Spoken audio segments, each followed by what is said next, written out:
Welcome, welcome, welcome, everyone. You are brave warriors to show up here at 8 a.m. for a 4-hour session. So let me just start by commending you on your courage and stamina. We're going to cover a lot of material today. So brace yourselves, take as many notes as you can, but be aware that all of these slides will be available to you after the session. If you want us to email it to you, just pick up one of our cards and we'll gladly send it. It may be posted at some point or another on the TAICEP website, but it's not available to everyone. So if you want to make sure that you get a copy, just grab one of our cards and, or give us yours and we will send it to you. All right. So this workshop is about secondary school examinations. It is part of the TAICEP Secondary School Certificate, something that TAICEP has just introduced at this conference. This is in addition to the foundation certificate that is already available for people to take. So if you are taking this as part of the secondary school certificate, you will have completed roughly half of it already. Before we start, we just wanted to tell you a little bit about who we are and what's our background, and then we'll go around the room and just briefly have you introduce yourself, and then we'll start with the formal part. Charlotte, maybe you can start us off? Yeah, good morning. So I'm Charlotte, I'm from UK NARIC. So UK NARIC is the National Academic Recognition Information Centre, responsible for all credential evaluation in the UK. So may it be students coming to the UK to study, or individuals coming who want to work in the UK, or those coming who would like to apply for a visa. So everything comes through us. We have a contract with the government, with the Home Office and the Department for Education. So all of that comes through us. So I've been at UK NARIC for about 4.5 years now. I started as a credential evaluator, so looking at education systems and providing the statements of comparability, which is a document we send out to individuals, which states the comparison of an individual's qualification. And then most recently I've moved into the role of Global Connect Manager. So Global Connect is a brand of UK NARIC, and we work within 3 strategic regions, and those being China, Middle East and North Africa, and North America, which is why I'm here today. So what we work on is delivering training similar to this. We deliver it not only here, but a lot in the UK, in the Middle East, in China, in Canada, and Australasia as well.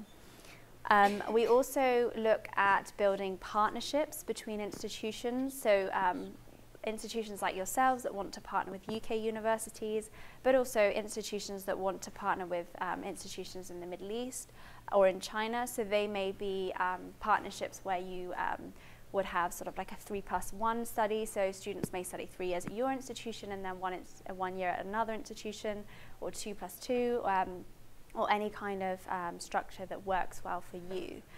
So that's what I'm working on at the moment. And please do ask me any questions at any point as we're going through. If you want to have a chat in the break, or I'm here all week, so just grab me and ask any questions, okay? Thank you, Charlotte. Charlotte is our UK specialist, and as you know, TAICEP is a global organization, so we have members from all around the world, Europe, Asia, the United States, Canada, and everywhere else. We're growing rapidly.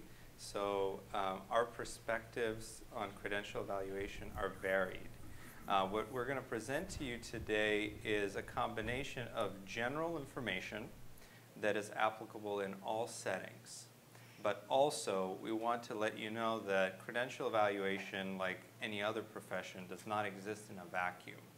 So it's not something that represents the truth with a capital T. And there's no one set of guidelines that you can just follow and that you'll be able to do credential evaluation for all countries at all time periods, no matter the circumstances. That's just not the case. So our perspectives that we're going to present to you are both from the general side and from our own experience. My experience is, I'm Alex Popovsky. I am the president of UCredo. We're a credential evaluation company based in Orlando, Florida. We are endorsed members of the Association of International Credential Evaluators, AICE, which is a national organization that is approved by the U.S. Department of Education to provide credential evaluation services. And we're also recognized by most federal states, state boards of education, or ministries of education as it were, and many other licensing boards, professional boards, universities, etc. My personal experience comes from the higher education sector. For many years I worked at U.S. universities. I started my career at the State University of New York at Plattsburgh. I worked there as an advisor where I started in credential evaluation. Then I was assistant director at Purdue University in Fort Wayne. Then after that, I moved to Ohio, to a large private Catholic university, University of Dayton. There I was associate director. And then finally, I moved to Binghamton University, which is a flagship campus of the State University of New York system. And there I was assistant dean of the graduate school. So we dealt with master's and PhD students. After that, I started the company. So for the last 4 years, I have been doing credential evaluation full-time as the president of UCredo. So that is who we are. Let's go around the room and briefly introduce yourself. Just tell us your name, where you work, and why you decided to take this workshop, or what you plan on getting out of it. So let's just start here and go around the room. Good morning. My name is Silvia Badillas. I work for Academic Evaluation Services in Tampa. And I am taking the conference the seminar because I am new to this area. I've only been working 5 months in credential evaluation. Wonderful. I'm Shelley Tequesta from Governor State University. I'm a foreign credential evaluator out of that office, and I see mostly graduate students, and so I'm very deficient in secondary ed, so that's why I'm here. Awesome. My name is Marianne. I work for the Norwegian Director for ICT and UN Services in Higher Education and Research. Just names. And then I work there with admissions and the credential evaluation. And I'm looking forward to this workshop. It's really, you have workshops that just look at secondary education. So. Hi, I'm Suzanne Eisminger. I work here in Philadelphia at Thomas Jefferson University. And I'm just looking to make sure I don't have any holes. I want to fill in any gaps. And I'm also interested in the credential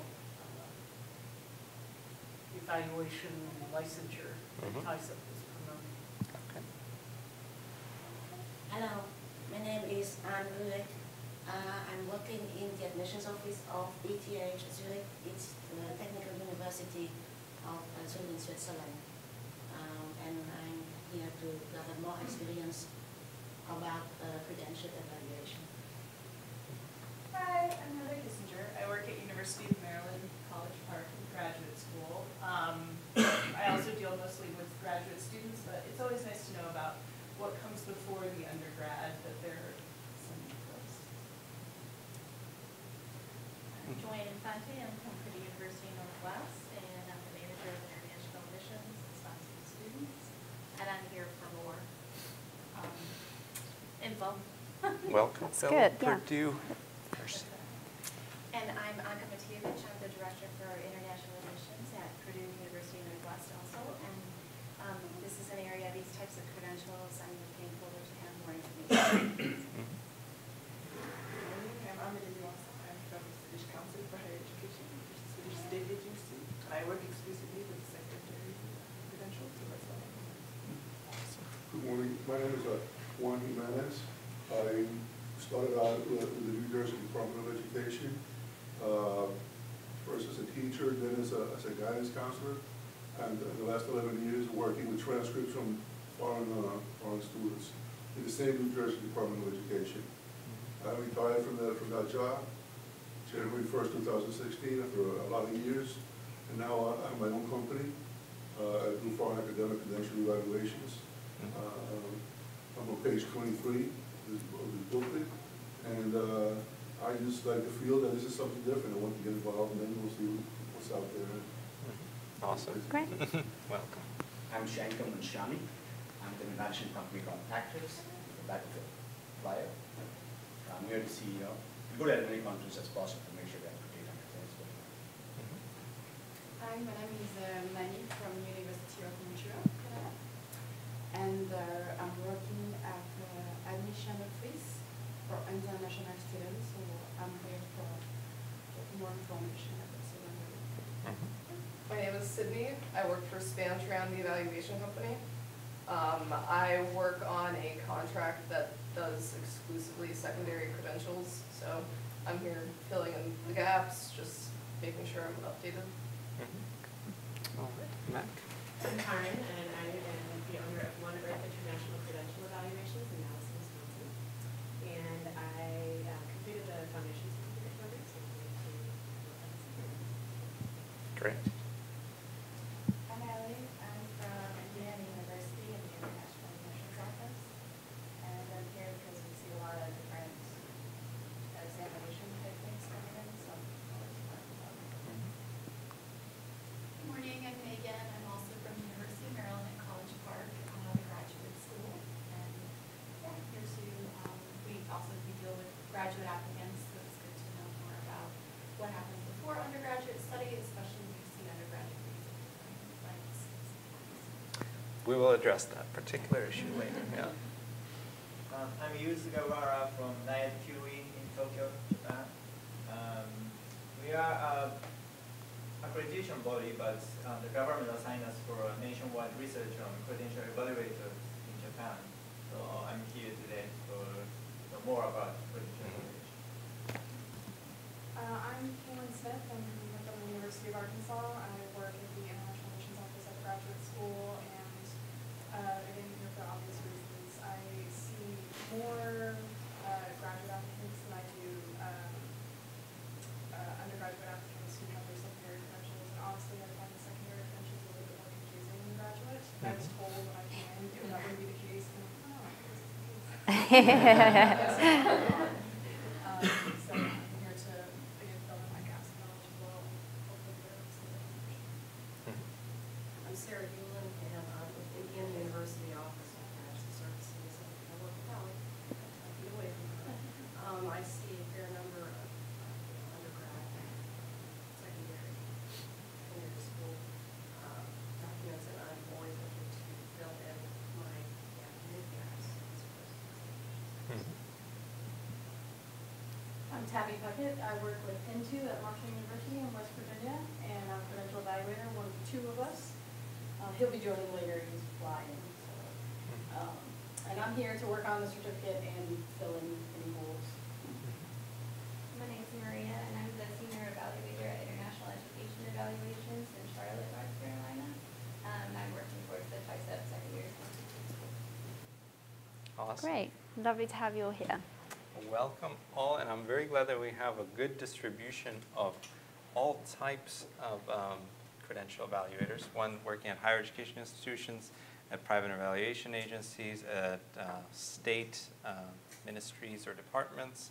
So this would be a great opportunity to give you our point of view and more breadth across secondary education. So before we begin, we just wanted to point out a few things, courtesy things. Please silence your cell phone and tablet before we begin. We plan on covering just about 100 plus slides in this presentation, so it will be a lot to take in.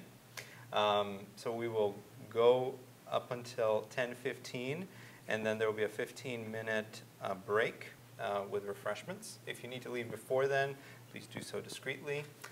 You don't need to take photos of slides. I don't know if you've ever done that at conferences. I have personally never looked at a photo of a slide that I've ever taken. So as I said, the slides will be available to you in entirety later. So just focus on the content. And please avoid side conversations, but if you do have a question, please interrupt us at any time and we'll address it as we go along. All right, so you want to introduce? Sure. So the session today is going to be split into 3 parts. So the first part, we're going to be looking at the general concepts of secondary education, so how it's made up and everything like that. And then we're going to split that out into internal examinations versus external examinations, so looking at the main elements and concepts and basically highlighting the differences between the two. And then secondary school completion, so what credentials are awarded at the end of secondary education and how the student would have, how the student got to that point, what they would have been awarded, as well as university entrance examinations. So some countries have them, others don't, and we've picked out some examples of countries that do, but you'll see that not all are the same, so we'll go through a few examples of those and you can see the differences. Examination authority, so this is very different in lots of different countries, so we'll discuss that today. It's important to be aware of who is the authority in each country to understand that the credential is from who it's meant to be from. And assessment system, so looking at how students are assessed as well as how they're graded and how they should be considered based on their attainment and how well they've done. Then we'll move on to part 2. So in particular, we're going to be looking at the UK education system and the French education system, as well as education systems that have adopted these systems around the world, and how they differ slightly, but also how they are similar and the similarities that we pick up from those. As well as other common examples. So obviously it's important, I know you deal with students not just from France and from the UK, so we'll look at other examples going through the whole workshop as well.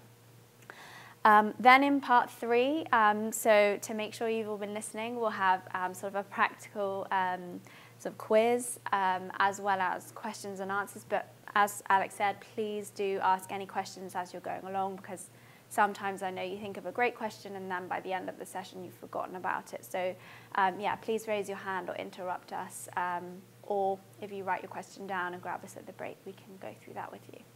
Okay. Yes, you've guessed it. There will be an exam at the end of this, as aptly connected to the title of the presentation. There will be a prize also, so do pay attention, and it will be fun at the end. All right, so let us start with part 1. I'm going to just move the camera all the way back to the beginning, if you will, and give you some philosophical overview, because I think this is very important in trying to understand what we're going to teach you later. And that is this basic question of what is education to begin with, right? And I always like to go to the etymology of it. I admit that I am guilty of being a pedant in that case, but I was a philosophy major, so you can excuse me on that. And education, in its core, the word is a Latin word comprised of educate means to lead through, or as it says here, to bring up children to train, from Latin educatus, past participle of educare, bring up, rear, educate. But also, if you look at the word, you will see that it is ex, the form of ex, which means out, plus ducere, which means to lead, or to lead out from something. And I always like to tell people that education is leading people out of ignorance. But in that sort of general concept of leading, you sort of have a preview of the other basic concepts, which is education happens along a curriculum, along a line. People go from one step to another step. Education builds upon something that was previously done, sort of standing on the shoulders of giants. And it goes along a pathway. Or as our Chinese friends would like to say, a journey of 1,000 miles begins with a single step, and then you keep on going along the path. So these are the essential concepts that we're going to discuss prior to delving into the secondary education that I want to make sure you guys understand.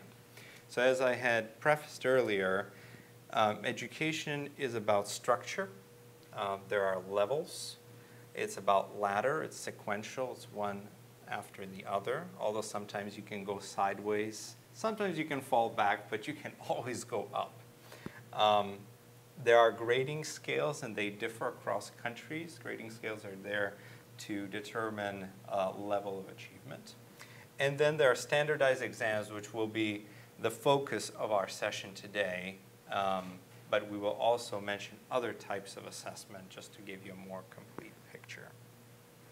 As an illustration, I always show people this chart. Many of you are from the United States. Those who are not from the United States, maybe this isn't as familiar to you. Most countries have a very neat block type of progression system.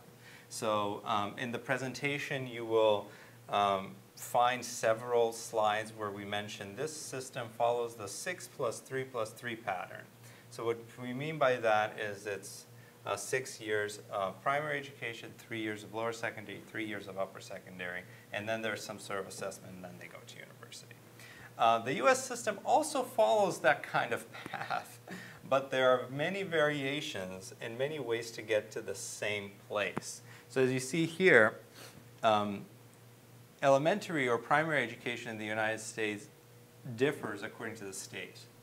In some states, it is 8 years, followed by 4 years of high school. In other states, it's 4 years of elementary school, 4 years of middle school, 4 years of high school. Very nice, 4, 4, 4. Sometimes it's 5, 3, what is it, 5, 3, 4. Sometimes it's 6, 6. But in all of these various configurations, you get to 12. And at the end of 12, you get the exit credential, which we call the high school diploma, which then enables you to continue to the next level of education. All countries follow a version of this chart, and we will go over various permutations, but it all builds from elementary, primary, to lower secondary, upper secondary, and then to university. Do you want to take this? You So as I said, there are 3 levels, and we will mainly focus on this last one, upper secondary. But when we are talking about examinations, you should be aware that examinations can happen at any point in this ladder. The fact that they're the most common at the upper secondary level does not mean that there aren't other ones. In the US, we are most familiar with examinations at the end, and we will go over a couple of examples in the US for our non-US audience, but they also happen different times. As an example, in Kenya, to progress from primary to lower secondary, students have to take what's called the KCPE, the Kenya Certificate of Primary Education. And achievement on that certificate determines their future path. So whether they're going to go into a certain literature track or science track, what type of school they'll be able to enroll in, whether they will be able to enroll in at all. So unless they earn this exit credential at the end of primary school, they can't go on to lower secondary. A common example of an exam that happens at this stage, and we'll discuss this more later, is in the French system at lower secondary level. There's an exam that moves from lower to upper secondary. And then most of them happen at this stage, which is the upper secondary, or sometimes called middle education. While I mentioned that, I should also note that some of these terms are generic on purpose. I mean, when you're looking at a system, you might notice that they call a certain level of education differently, and that's fine. But always remember that there are really only 3 levels until you get to university. So when you're looking at the paper and it says fundamental education, for example, in Brazil, you think to yourself, okay, well, fundamental, what is that? Is it primary? Is it lower secondary? In the case of Brazil, it's a combination of primary and lower secondary. Some other countries call the end, the upper secondary, middle, but you always have to think of the ladder. You know, what age was the student when they took this credential, and you can easily figure out which level it falls at. Okay, in terms of structure of primary secondary education, there are 4 options currently existing in the world. There are 10-year systems. These are dying out. So they aren't very common, but they're still around. They were more common when the Soviet Union was around. In the Soviet system, primary secondary was 10 years. And it was adopted not only in Russia, but in the other Soviet republics. So if you get a credential prior to 1995 from Russia or any other Soviet republic, it most likely followed a 10-year system. And as the system then got reformed, that sort of went away. Most of these countries now have either an 11-year or a 12-year system. Another more common example is the Philippines. This is also being phased out, so I think at the end of this year, we probably will see the last echelon of the 10-year, and then they will go into either an 11 or a 12-year as is the plan.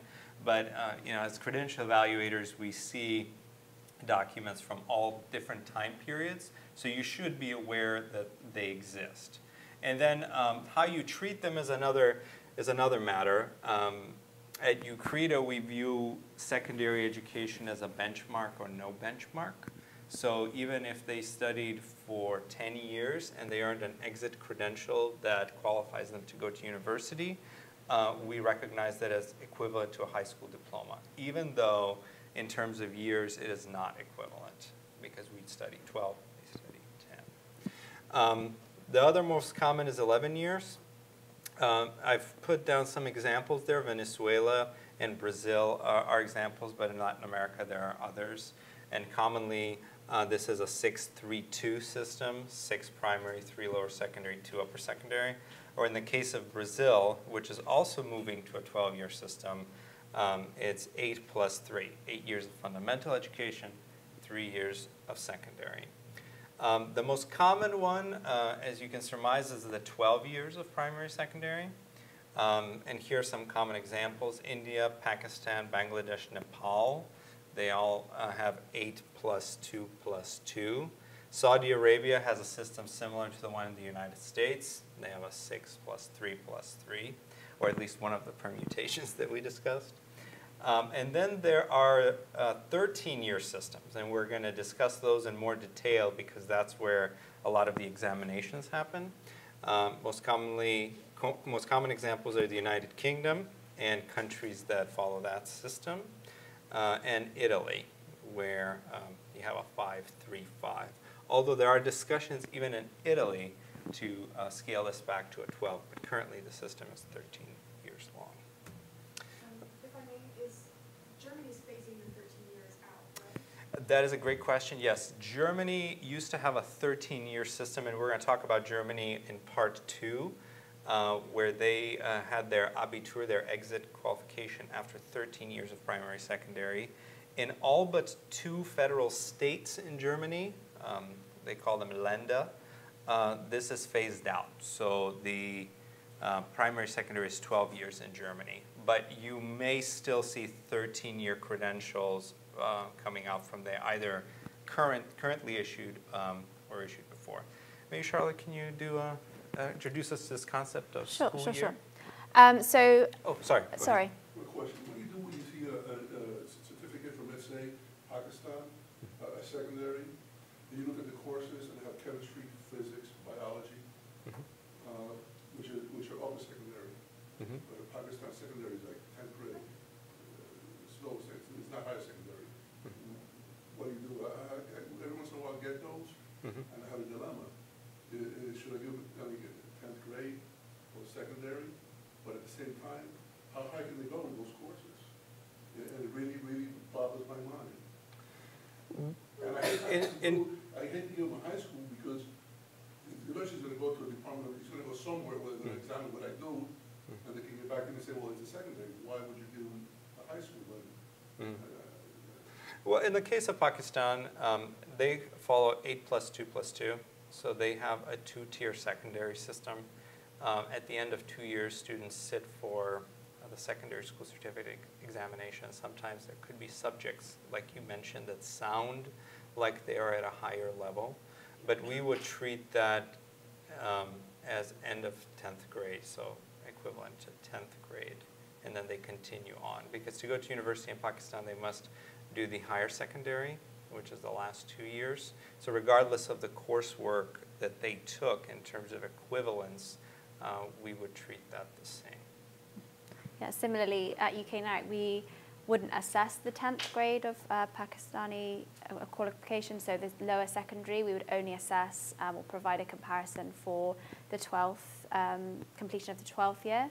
So the lowest exit qualification in the UK is the GCSE, which is where we would consider the 12th year comparable to. So the 10th year is slightly below that. And as Alex said, they wouldn't be able to enter university with that. So they would then go on to do the following 2 years of upper secondary education if they were to stay in Pakistan. Yeah. Thank you for that. So school years and academic years can differ across the world. So this is an important thing to be aware of, not only because working out when students can come and start their studies, but also when you're looking at their credentials and their transcripts, most importantly, because there is where the dates will be listed on the transcripts. You need to make sure that this student has studied and completed, because, well, certainly in the UK, students complete their examinations in the summer, so June, July time. And some, in other countries, they may only be halfway through a year. So it's important to know that and make sure that that qualification isn't, is incomplete, essentially. So, for example, in the US, the school year is 9 months long, and you would start in either August or September, and then it would run through May to June, and you would have the summer months as a separation in between. But sometimes you might find that the school year is longer, so there are other countries like Japan where it would be 10 months, and the dates are very different, so April through to March, so a little bit more confusing there. So there would be a larger gap if they were coming to the US to study between them finishing secondary education and then starting undergraduate.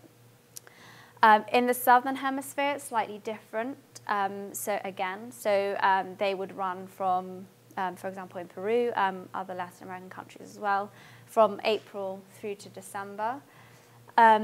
And sometimes you'll find that there's more than one calendar year. So an example is Colombia, but also I think in Indonesia as well.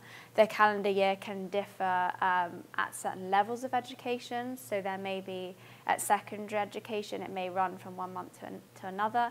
And then at higher education, it will run slightly differently. So that's important to be aware of.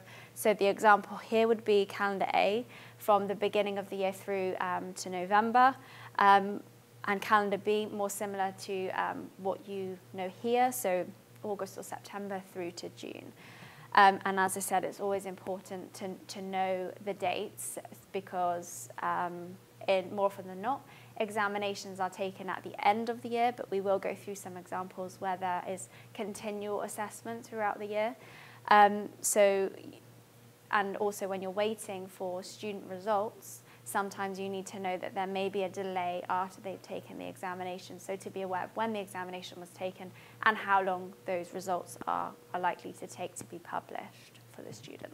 Another important thing, by knowing dates, you can use that as a tool to notice discrepancies and to identify fraud.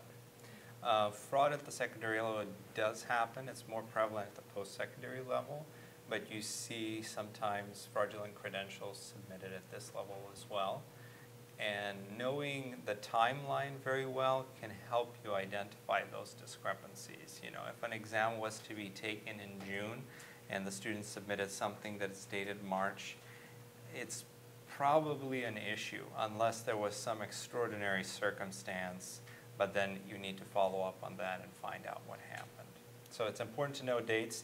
There is a wonderful book that is usually available free at conferences. I don't know if it will be available here through IERF. They list all of the academic years, so you can take that as a reference. Or always the internet is kind when you want to look up this type of technical stuff. All right, we just want to introduce you to this concept of different grading scales. We are not providing equivalencies here in terms of, what grade would this be in the US or in the UK, because we know you come from all different backgrounds, so we want to be fair to everyone. However, we do want to introduce you to this concept because sometimes you'll run across a grading scale that you don't know how to interpret. So what do you do then? You've gone through your resources and either you're not sure or the guidance is not concrete. So how do you do this evaluation without knowing that? Well, you look at some basic indicators. And here are two examples to help us understand that better. Every grading scale has a top grade and a bottom grade and a failing grade. So you have the highest achievement possible, which in the US we would term that as A, achievement, and the lowest possible. In most countries, that is what we would call in the US a C. So that is the minimum passing grade. So if you know nothing else about the credential or the country, you need to determine what is the highest grade that can be obtained and what is the lowest passing grade. Once you've identified those two things, you've identified the top end of the spectrum and the bottom end of the spectrum. And then anything below the minimum passing is, of course, failing. So now you only have to interpret the middle strip. And what is the middle strip? Well, that can be what we would term very good achievement. In the US, that would be a B+. What would that be in the UK, say? Middle achievement, yeah, a C or a B. Mm-hmm. And then, or good achievement. In the US, that would be a B achievement. And here are two different scales. In Spain, you have a scale out of 10.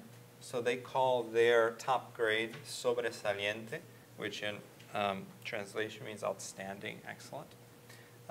Their middle grade, notable, notable, good, or very good in this case, very good. Then their sort of middle of the road, bien, good. And then the minimum passing grade, suficiente, sufficient or average. In India, they have 3 classes. This is more prevalent at the post-secondary level, but it's sometimes used at the secondary level as well, depending on the examination board. So be aware that in India there are different scales, but this is the most common one that's being used. So they divide their assessment into 3 parts. You're either first class, the highest achievement, second class, sort of middle, very good, good achievement, or your third class, which is the average pass class achievement. Just to add on that as well, some countries, although these are 2 really good examples where the grading scales don't really differ at secondary level, certainly for those countries, but there are countries where there are so many different grading scales used because the schools may be private or they are under state regulations which are slightly different to other states or provinces. If you have a difficulty understanding where that grading sits against the grading scale that you're used to for that particular country, I would always advise to ask for a grading key or grading scale so it can benchmark the 2 grades against the one that you are more familiar with. And just a side note on that, if you do some digging and look up student handbooks, teacher handbooks, you can find a lot of resources. Exactly. For, a very strange secondary credential without any grade scale. You can usually, if it's relatively recent, find that information by doing a lot of digging. Yeah, you might also find that for the grading system, for example, in China, they might use alphabetical, numerical, percentile, but they also might use a mixture. So you might have grades, alphabetical grades for most of the subjects, but you might just have a pass and a fail for others. So those might be, and it's the same to be said in other countries as well, not just China. So it may be a subject where the student cannot be assessed through examination. So in that case, they are sort of monitored and watched in a classroom or a practical situation. and they are only given a pass or a fail, or sort of sufficient or insufficient. So it's worthwhile. Sometimes that is slightly harder to understand where on the scale it sits, whether they did outstanding or whether they just about passed. But, yeah. That's a great point that you bring up, especially at the secondary level in Latin America. Most schools would have a manual. Sometimes they call it a coexistence manual, convivencia. So if you go to their school website, you should have a PDF, you download it. It's like 100 pages long, but if you just search, you will be able to find how they interpret the grading scale. In Colombia, there is a national grading scale that is mandated by the ministry. However, if you are a private school, you have the leeway to interpret that as you will. So even though there is a national standard, if you're dealing with a private school in Colombia, not with examinations, but with their internal assessment, you ought to probably look at the manual, because they may have a different understanding of what very good means than the ministry. So that's a great point you bring up. This is just a brief summary of what we talked about. Look for words in the descriptions to help you make the correct decision. So outstanding or highest level achievement is usually described as excellent, first class, or distinction in the British system. A B level achievement, or next to highest, is described as good, second class, or merit. Passing achievement is described by satisfactory, sufficient, third class, or pass class. Most countries do not have the concept of D, which is marginal pass or marginal fail, depending on your philosophical perspective. But those that do would describe it with words such as less than satisfactory, poor, marginal pass. So it still has to be passing, but just barely. And the failing are very poor, insufficient, and weak. Brief final note on grading. Consult several sources before creating an institutional policy. There are general conversion rules out there from various outlets that you can consult, but many things are left to interpretation. Those are up to you to decide. What works for your institution may not work for another one.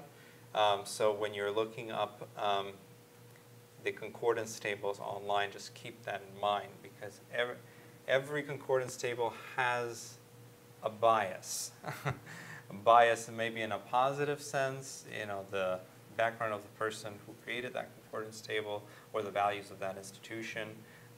So it may not be reflective of, quote unquote, the truth, or it may not be reflective of the truth that you're looking for. So always keep that in mind and read the original document, and do not rely on translations, because those can be very misleading. Yeah, that's a super important point. We actually came across, when we were doing training in the UK with a particular university, that said they received a Chinese application and the student didn't have the right grades for their entry requirements. So they were denied a place on the course. A few years later, luckily they still had the same admissions officers in position. That same student applied, but had doctored their translation. So some translations in Chinese, some original language documents use numbers that we would understand, others don't. So in this particular case, the student had self-translated the documents, which is completely legitimate, and they can go to the university or the school and have them stamped. And they doctored the grades. So luckily it was picked up, but always very important to cross-check the translations with the original language documents. Great point. So that ends the general introduction to this topic. So now we're going to delve into the meat and potatoes, which is examinations. So what are examinations? They are formal mechanisms of assessment. They are used to assess knowledge of particular subjects, to gauge student performance in that subject or overall, to compare the student achievement against a nationally set benchmark or against their peers, and to rank students in a population, if you will. And we will see several examples of how that's done.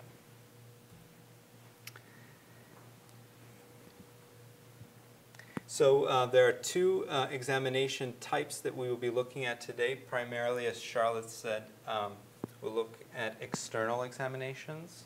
But we will give you a few examples in this first part of internal assessment as well.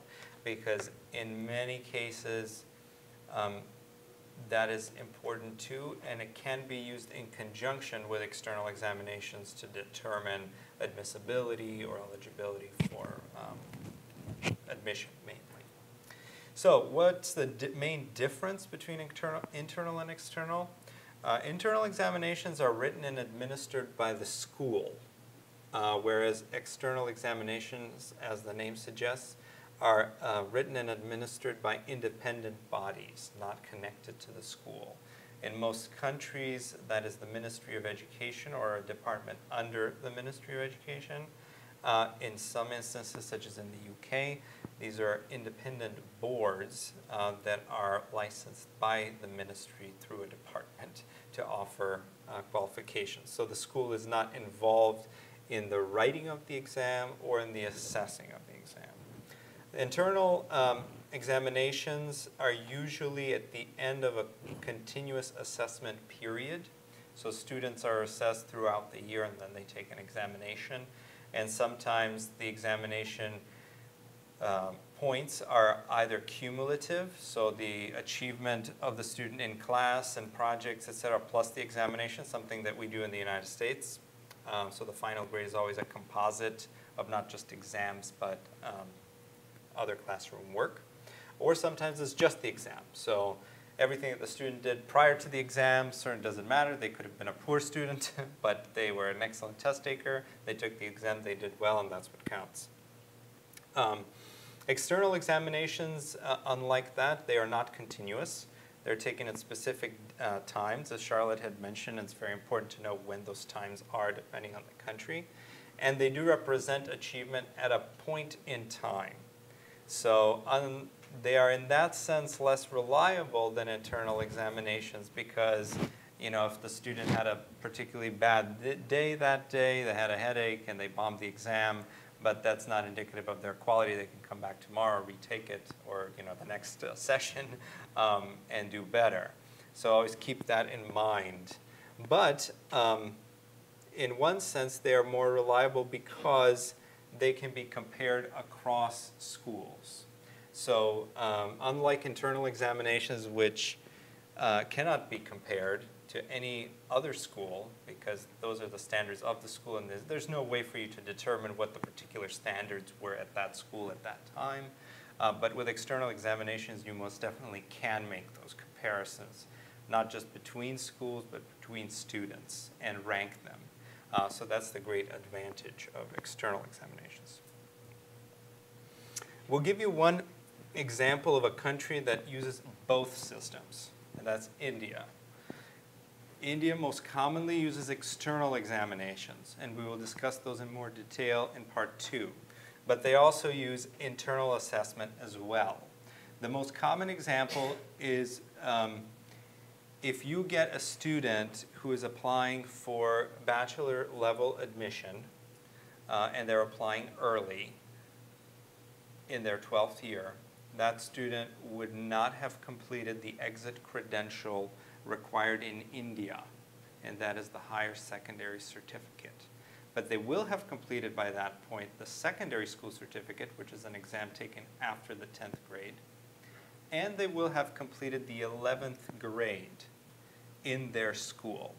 So here's an example of an 11th grade transcript from Delhi Public School, in which you will see here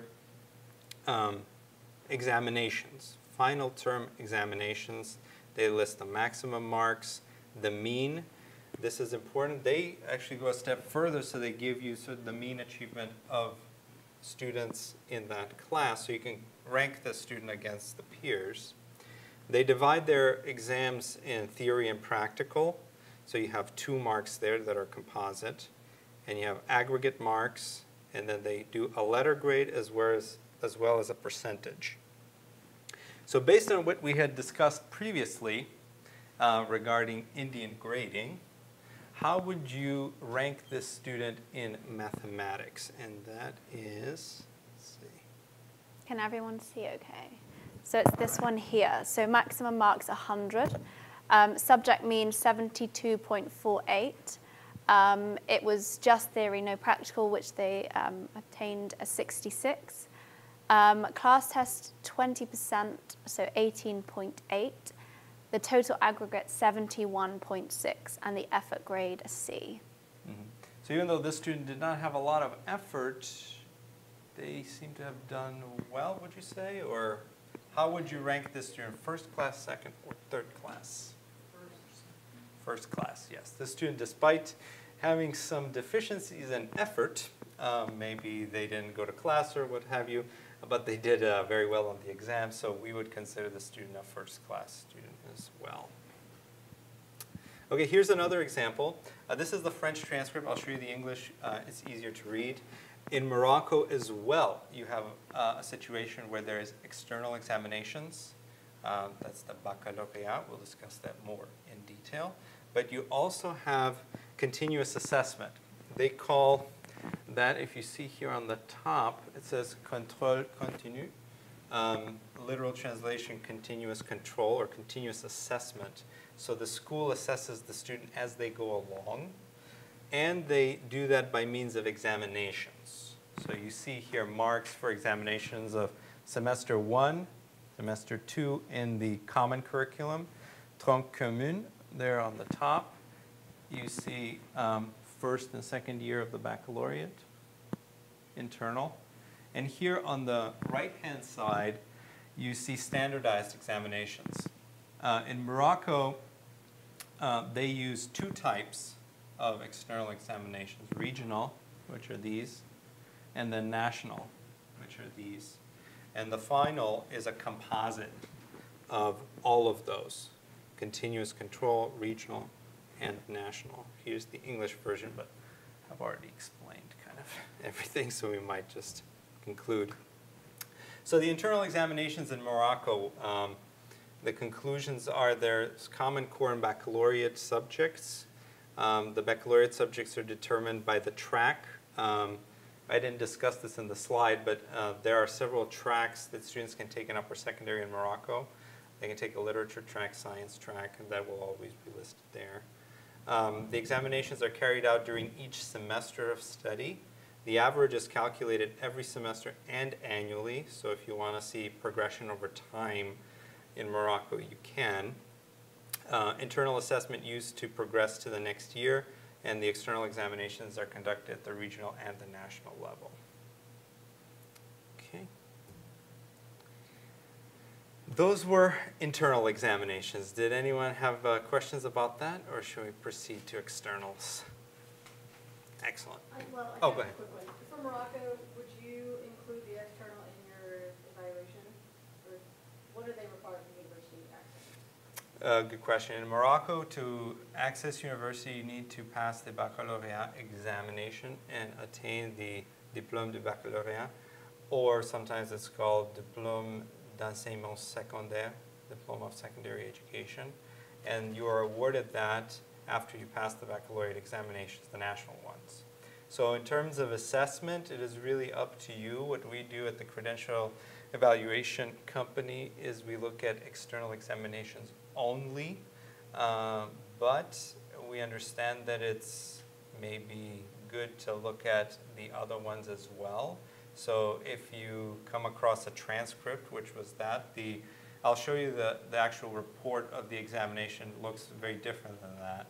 But if you come across a transcript and you want to take the continuous assessment in mind, you can do that if it fits within your philosophy.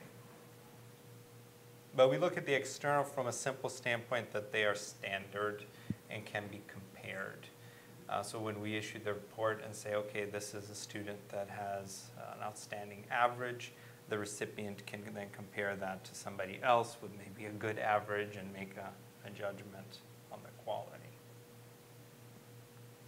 So, all right. So now we're going to move on to external examinations.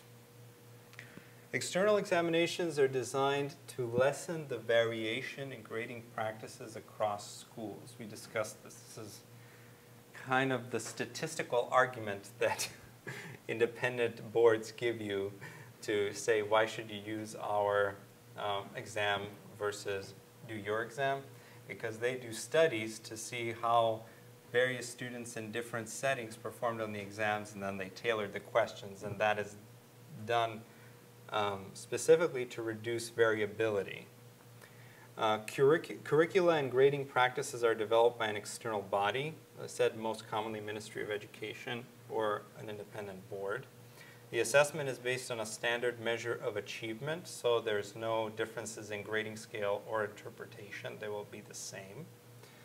Allows comparison between students and comparison of ability to measure quality of instruction.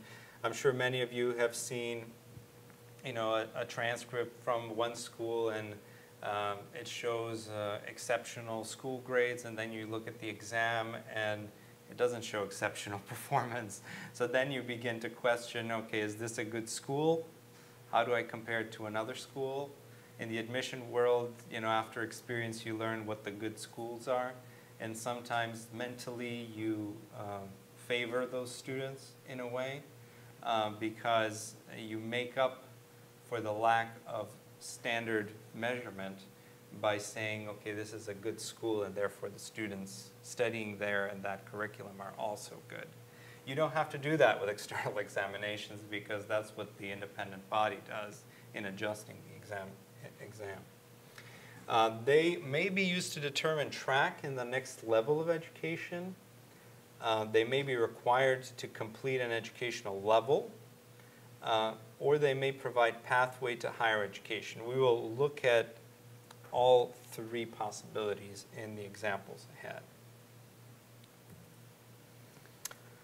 Let's start with level progression, which is maybe the least common.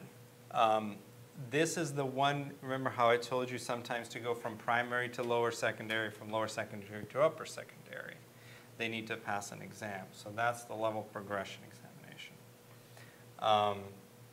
They are used to place the student in the correct level or to determine the future track of studies, such as humanities, sciences, mathematics. The most common example is the brevet in French pattern systems. Here's another. Kenya has one, the Kenya Certificate of Primary Education. I discussed that previously, from primary to lower secondary. Or the Tanzanian Primary School Leaving Certificate. That's also one that's used to move between levels. On that as well, not only does it help with understanding the track that they move into in the next level of secondary education, but if you are recruiting for a more specialized undergraduate degree, then you have to ask yourself, if they've studied the science track, are they really relevant for like an arts and humanities speciality degree or a major in that area? Do they have enough background knowledge on the subject in order to enroll and do well throughout the undergraduate degree? Here's an example of a level progression credential. This is from France. It's called the brevet, and it's used in many countries that follow the French system or that have adopted the concepts. So this is an official document. You see in the background, it says République Française. It lists the, it says série, collège.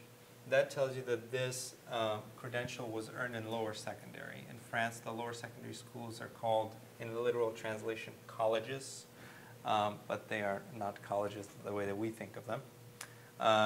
The name is blurred out, issued to the student born there. And always there will be a stamp on the bottom here from the issuing authority. And this is the academic inspector in Gironde, the Department of Gironde in, I forget which academy, it's blurred out there, but the department is part of a larger body called the academy. All right, so that's, we're not going to dwell so too much on the progression examinations, but that is the most common example. We will discuss more about the secondary school completion examinations, which are the bulk of the external examinations. So the secondary school completion examinations grant the applicant access to higher education in the country. The minimum requirements for passing the examinations are determined by an examination board. And some of these examinations can be verified online. We will show you some examples coming up. And then in the second part, we will also touch upon these concepts. But just as an introduction, we'll show you some cases, and Charlotte is going to lead us to one. Sure. So starting with Nigeria, as Alex mentioned, we're going to talk about the external examinations and the credential that is obtained at the end of the upper secondary level. So the model it follows is the 6 + 3 + 3. So this would be 6 years of primary education, 3 years of junior secondary, and then 3 years of senior secondary. So we're looking at the qualification that's obtained at the end of senior secondary. So in order to get into senior secondary level, they need to pass examinations at the end of grade 9. Now, you may want to look at this credential and work out whether, how well they did at grade 9, but the important one is the one that's obtained at the end of grade 12. So 3 years in duration, that's grades 10 through to grade 12. And the qualification, the credential that is awarded at the end of that is called the West African Senior Secondary Certificate Examination. And this one is awarded by the West African Examinations Council. There are also qualifications in Nigeria that are awarded by NICO, which is the Nigerian Examinations Council. And what you may find is some students study both alongside each other. More often than not, the subjects do correspond, so they study the same subjects, but they just take both examinations at the end. But you may see some discrepancies between the subjects studied. That may be because they've done the WIAC examination and then years later or a year later, they've gone back and taken the NICO examination. But it also depends on geography as well. There are certain regions that students are more likely to take the NICO examinations than the WIAC examinations. So in general, in order to gain access into university in Nigeria, students would need at least 5 passes out of the subjects that they have studied. Now the grading system is A1 to C6. Now it does go below that, but C6 is the minimum pass mark for that. So they would need at least 5 subjects passed above that. And then the verification, so this is a super useful tool because there is a lot of fraud in Nigeria, especially at secondary level. We see it, I've seen it firsthand. So you can request that the student gets a scratch card from WIAC. They get 3 attempts of logins. So what we tend to do is take a screen grab of it and save that on the student file. So you can go to the WIAC website and enter the student's information together with the number on the scratch card, and this will bring up their name and also the subjects they studied together with the grade, so you can cross-check against the documents that you've been presented and make sure that everything lines up. So it's a really good tool for peace of mind and knowing that that student is a credible student. Charlotte, before we move on to show them an example of a WIAC examination, how do you view the NECO versus the WIAC in the UK? So exactly the same level. Like it is in Nigeria, it's considered comparable essentially. So the same.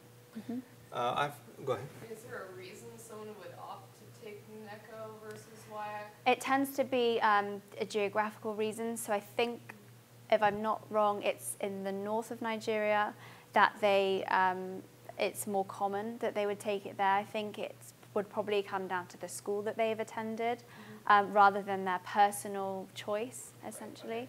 But there would be no difference. We consider them comparable and certainly comparable to GCSE level in the UK. Yeah, that it's great to hear that point of view, because I have heard from other European colleagues in the Netherlands, they do not consider them as the same. So they believe that the NECO is the easier of the two examinations, and that students that couldn't perhaps perform as well on the WIAC, they then take the NECO and pass it. But that is an interpretation, and here, Charlotte, you have one that's slightly different.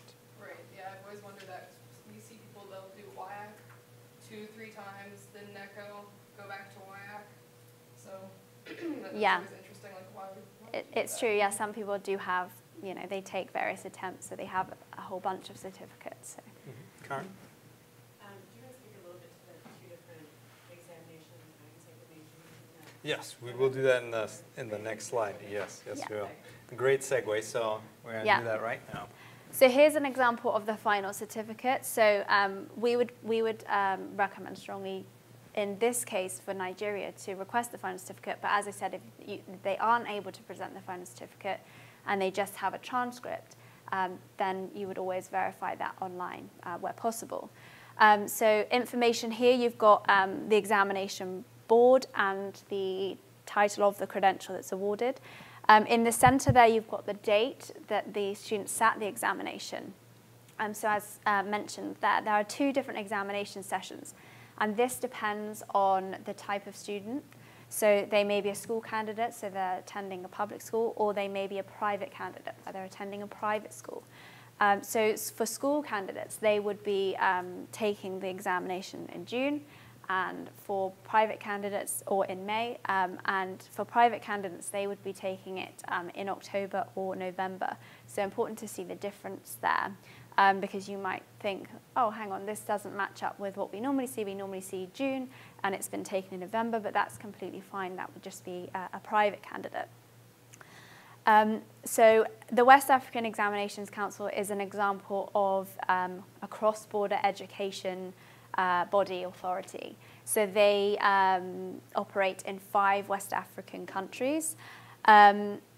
It's been cut off here, but there's quite often there is a code which will have 2 letters, normally 2 letters, and that would correspond to the country in which the student has studied. So for Nigeria, it would be NG. And then for Ghana, for example, it would be GH. So certain information that we've blurred out, but more often than not, you would have a photograph of the student on there as well. And then here we've got the subjects that they've taken, and it would tell you how many subjects they've taken. So 9, make sure those 9 subjects are there. And as I said, the grading system here, A1 to C6. So you can see that this particular student has passed all of their subjects. And the range of grading is slightly different. It varies here. So they've got A1, which is obviously a very high grade, but they also have C6, which is obviously the lowest passing grade, and then various subjects in the middle. Actually, to point out, D7, there's one that wasn't passed, but it's still listed on the certificate, so just so you're aware of that. And then you have various security features as well, so hologram signatures as well. So very quick question for you. This particular document, this student, do you think they were a private or a school candidate? Okay, and what's the reason for that? Precisely, exactly, yeah, well done. Yeah, that, and we actually gave you a little bit of an extra hint here. The name of the school appears there. So if they were, that is another giveaway, but yes, the examination session is a surefire way to determine whether they're a private or a school candidate. I did run across a case where somebody, in fact, failed the WIAC and years later re-enrolled in a school and took it as a school candidate again. At first I thought, oh, this must be fraud, because why didn't you just enroll as a private candidate at that point and take the exam? But the student, no, they forgot, many years passed, they wanted to repeat the curriculum and then take it. So that's what they did, and they provided the scratch card, and we verified it online in this way. So go ahead, Karen. I was also going to say that I had a case with someone I was sure that it was fraudulent because they were nearly 40 and they had been living in the U.S. for years.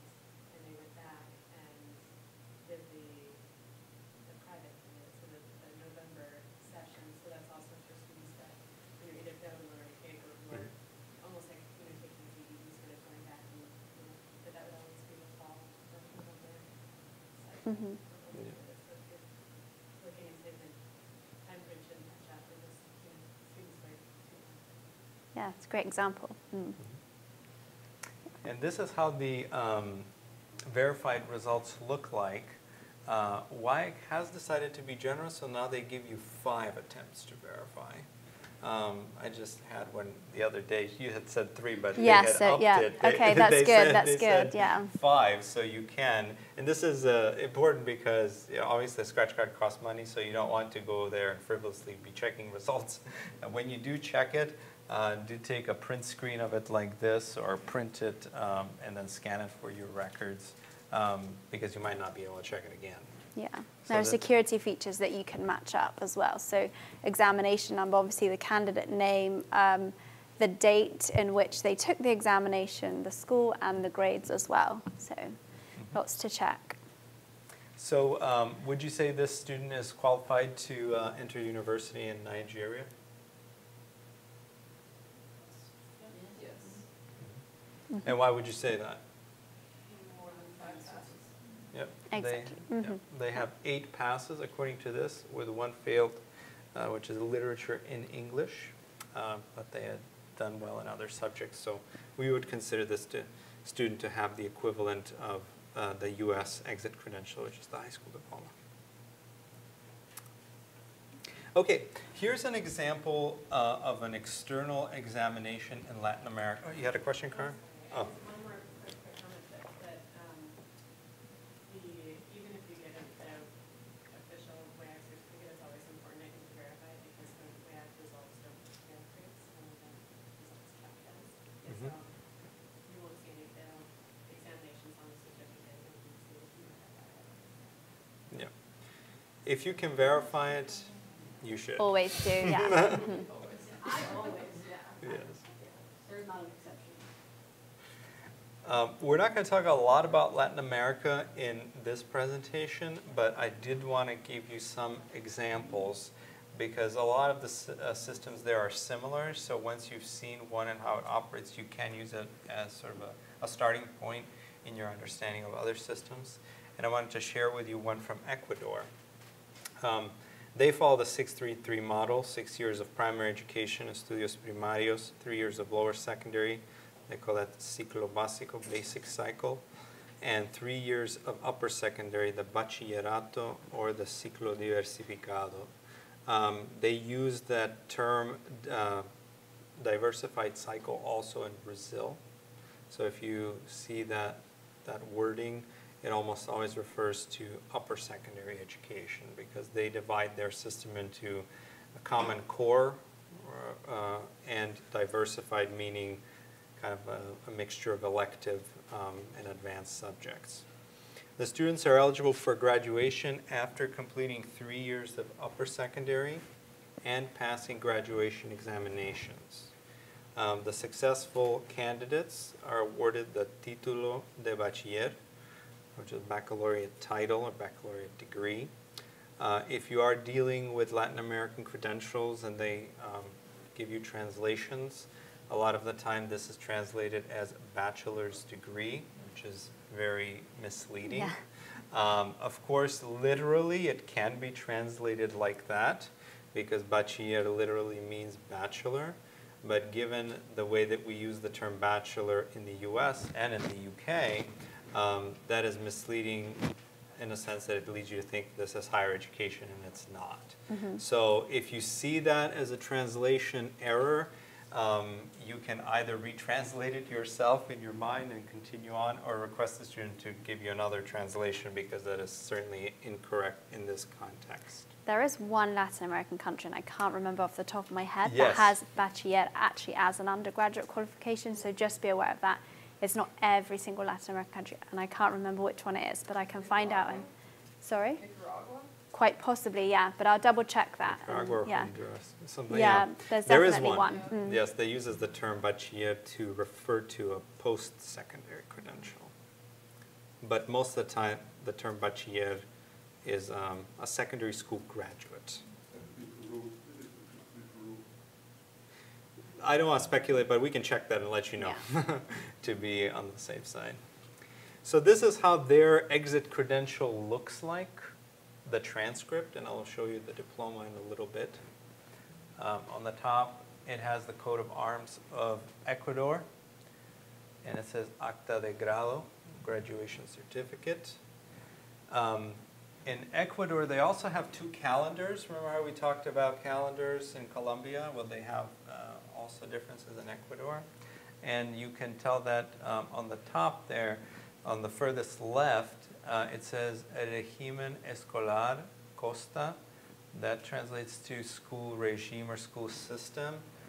Costa is the coast or the coastal region of Ecuador. They have a coastal and a mountain region, and they follow different calendars depending on the school, so be aware of that. Sometimes the dates won't match up to what you're looking for. And then here in that table in the middle, you can't read it from there, but there are 3 things that are listed there. One says average of the sub-level of higher basic education. That is the first year of upper secondary, or the last year of lower, first year of upper. Then it says average of the 3 years of the baccalaureate. Remember we said it's 6 plus 3 plus 3. And then finally it says average of the graduation examinations to become a bachelor, or to attain a baccalaureate title. And then it has the average. And finally on the bottom it says nota final, final grade, 7.71. And here it tells you what title is conferred. It's a baccalaureate title in sciences. Yes? That looks like a great act. They also give a diploma. Yes, I will show you that. I will show you that. Yes. So this is the document that you can use to determine level of achievement. Of course, in Ecuador, you can also use the individual school transcripts to determine achievement if you want to look achievement per course. But if you want to look overall and what they would use to get into university in Ecuador, this is that document that you'll be able to reference. Well, I already told you the answer to this. What track did the student pursue? They pursued the sciences track. Okay. So the final grade must be equal or greater than 7 in order for the student to pass. And the graduation certificate is issued by the school. As you can see here, it says the executive board of the educational institution in the name of the institution. Then it's signed on the bottom by the members of the executive board of that institution, the principal, the vice principal, and the 3 members plus the secretary on this certificate. So this is issued by the school. Now the title, or the, as you said, the document that allows them to enter university is issued from the ministry. So it's on the top right corner, it says Ministry of Education. On the left says Government of the Republic of Ecuador. And then this is the document. It says the government, through the ministry, confers the title of bachelor or baccalaureate in sciences with a final grade of 7.71. And the neat thing about Ecuador is you can verify all of these online from 1985 onwards. And this is the link. You will have it. You can go on there, play around with it. You will need the student's national ID number in order to do this. And you can attain that from the certificate. Here it's blurred out probably. Yes, where it says there sort of above the table that I was discussing, it says Documento de Identidad, and on the top it will have a number. That's their sort of unique identifier. So you would need that in order to use this website. So you would go there, enter the unique number, and this will come up. And you can print it, and this is officially from the Ministry of Education of Ecuador. It tells you the name of the student, what title they earned, what subtrack they pursued, in this case, the subtrack of sciences, and the unique number of that document, which is listed on the bottom there. Any questions on that? Okay. All right. So now I'm going to discuss a couple of things for our non-U.S. audience. The examples will include the U.S. So these are university entrance examinations. The previous examinations that we were discussing were secondary school completion examinations. So those are taken at the end of secondary school studies, and they are required in order for you to graduate from secondary school. So there's no escaping them, if you will. University entrance examinations are not mandatory. As the name suggests, they are used to enter university. Sometimes, but not always, they are also used to finish secondary school. The example there is the Germany's Abitur. There it serves a dual purpose, but more often than not, they are decoupled from the university entrance part.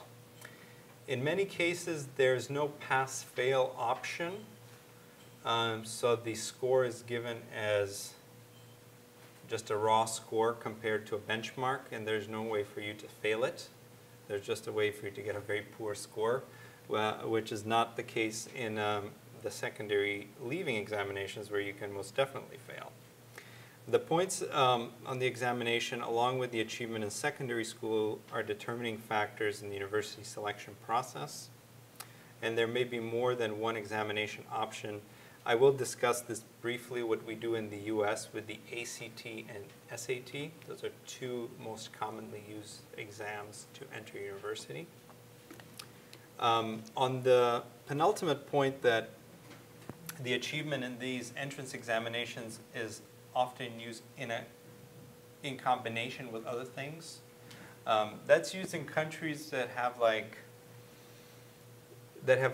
a French system background, and so they use both how you did in school plus the entrance examination. They calculate points and they rank students, and then whoever comes out on top gets to university and gets a scholarship, and whoever doesn't either doesn't get to a university or gets to pay out of pocket in a case where there's a standardized system.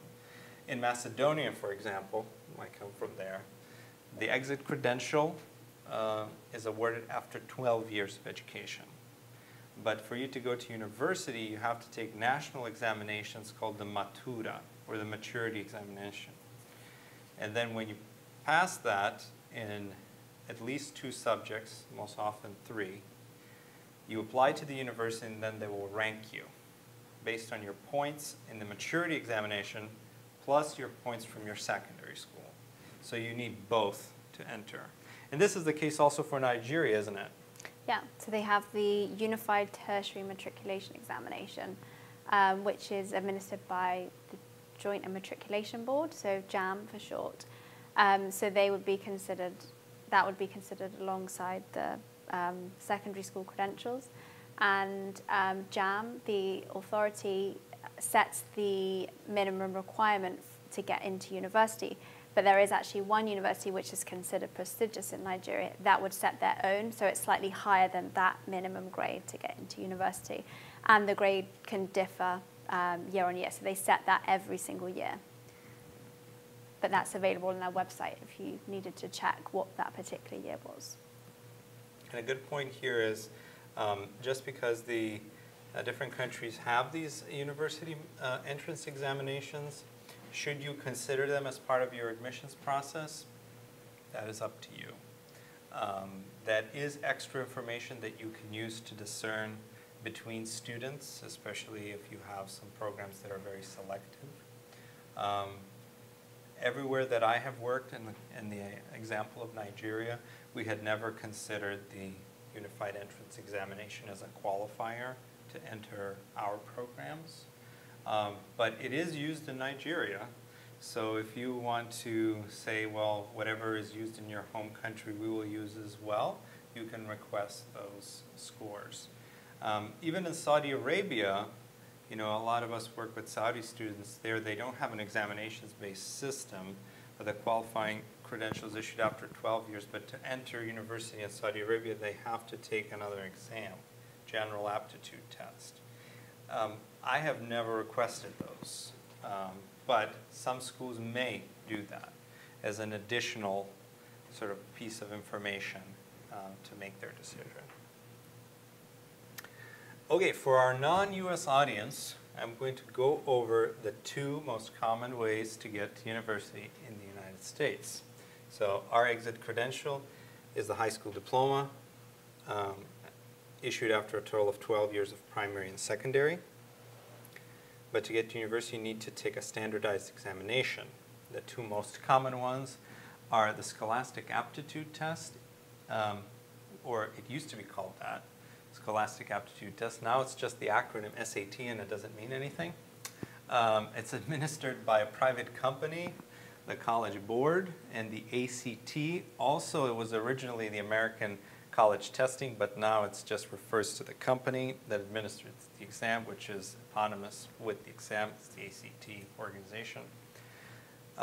There are other standardized examinations that can also be used as qualifiers for admission. They can be the SAT-ACT subject test, advanced placement, international baccalaureate, and there are others as well. But we will just go over the two most common, which are the general SAT, as it's referred to, and the ACT. Okay, so the SAT. This is an exam that is much hated and maligned throughout the land, but it is the standard way that students get to university. It has undergone several revisions, front and back. It used to be an exam that was out of 1,600 points. And then people complained that it didn't accurately reflect writing ability, so SAT went ahead and revised the exam and made it out of 2,400 points. So there were 3 sections, 800 points each for 2,400. That went on for about 10 years, and then they decided, well, that didn't work, so they reverted it back. So now the exam again has 1,600 points. The sections are a little bit different, but the grading is familiar to those of us who have worked in college admission. So since 2016, there are 4 sections on the SAT. There's reading, writing, language, mathematics, subdivided into sections with a calculator and without a calculator. And there's an optional essay. The scores range from 400 to 1,600. Remember how I told you you can't fail it? I think technically you may be able to fail it, but it's exceptionally difficult. So almost everybody will get, like 99.999% will get a score above 400, so there is kind of no way to fail it. But, of course, there are ranges in the achievement, so it goes from 400 to 1,600. The exam is 3 hours and 50 minutes long with the optional essay, and the scores are reported as raw numbers or as percentiles. This is very important when determining rank. The section scores are also reported. They're used by universities to make admissions decisions. You can view the statistics that I referred to over here in terms of how many students took it, in which regions, etc., on the website. I want to show you an example of how the SAT score report looks like, the new one. Very sleek. You can see first thing what the score was, 1010 out of 1,600. You can see the essay scores on the right. And then the section scores. The first score is what we used to call the verbal section, or now it's the composite of reading, writing, comprehension, and the math score on the bottom, and then sub-scores throughout. Okay, so remember how I told you what the range was? So for our non-US audience, looking at this report, would you say, I'm a good student is a good student, an excellent student, a below average, average, or above average? Maybe it's from Sweden? What do you think? I'm looking for the, yeah, I mean, just seeing the number, I would think it was above average. Is it the Yeah, the section, so they did 36th percentile Yes. and 50th nationally representative sample percentile. So they did 50th percentile overall and 36th percentile of SAT user. I don't know what that percentile is, but 50th percentile overall.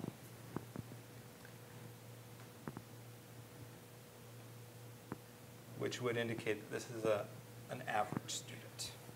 So the most average of average. Probably the scores have gone down because I thought the average was closer to 1100, but this is taken directly from the College Board. So I guess the national 50th percentile average now is just above the 1,000-point mark. Okay. I'm giving you another sample here just to see the difference between students.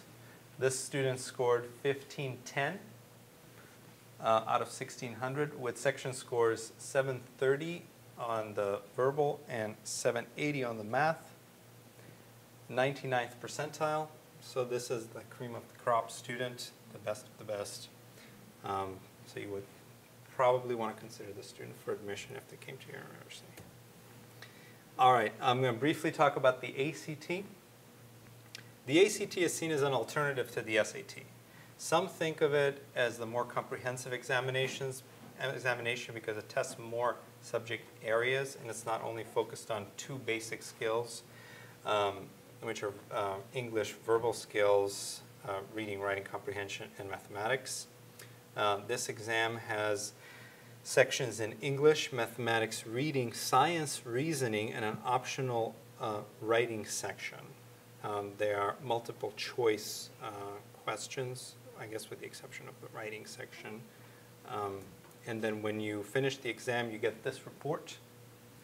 The report shows individual scores in the different section. You will see math, science, English, reading, writing, plus a composite score, and that's the one that schools look at to make a quick decision on eligibility. The higher the composite score, the better. I think the maximum is 30. Yes. The percentile is calculated per section and overall. And in this new version of the report, they've also included a nifty section for STEM. So this kind of focuses on their mathematics and science reasoning, sort of as a subsection. And another one here for English language arts. These are students who want to go more into social sciences and the like, so that's a subsection. So the pop quiz here is, how did this student perform in writing compared to his or her peers in the state? I don't know if you can see from back there, but those results are listed right here. So that you can't see it? All right, well, I'll read it to you.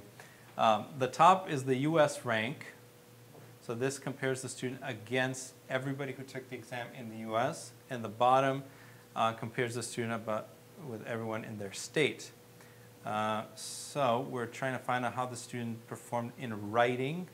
So that is right here. The student was in the 91st percentile in writing, which means, of course, that they did significantly better than their peers in the state in writing.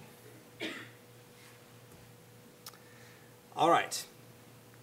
I'm going to discuss a very common case that many of you have seen, Brazil in Orlando. If you ever come and visit us there, you will find out that we are the biggest Portuguese-speaking city outside of Brazil, or so I'm told. We're the second Sao Paulo. So we see a lot of these credentials. In Brazil, they have an 8+3 system. They have 8 years of fundamental education, ensino fundamental.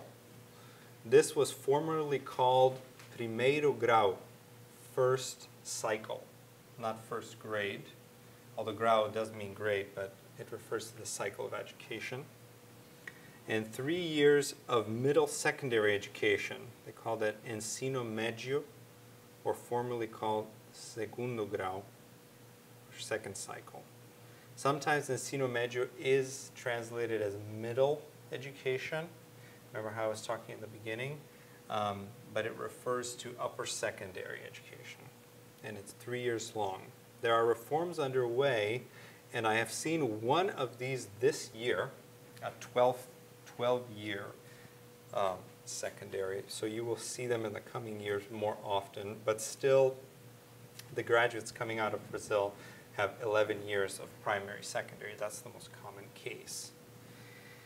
So to go to university in Brazil, they need to finish the ensino medio, 11 years, and they have two main pathways to get to university.